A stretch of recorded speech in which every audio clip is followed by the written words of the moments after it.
আসসালামু আলাইকুম বন্ধুরা, সবাই কেমন আছেন?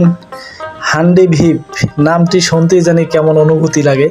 তো আজকে আপনাদের দেখাচ্ছি হান্ডি বিফ। এটা হলো গরুর গোস্ত, আর এটা হলো কালো ভুনা, গরুর কালো ভুনা।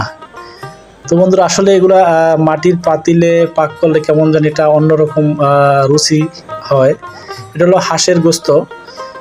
দেখেন, হাঁসের গোস্তটাও সেরকম, এটা কড়াইতে পাকাইছে, কিন্তু দেখতে সেরকম লাগতেছে। আর এখন যেটা দেখাবো এটা হলো গরুর নলি, গরুর পায়া। এই পায়াগুলো কিন্তু অনেকেই পছন্দ করেন, এবং এটার সাথে যে রগগুলো আছে আসলে অন্যরকম একটা টেস্টি।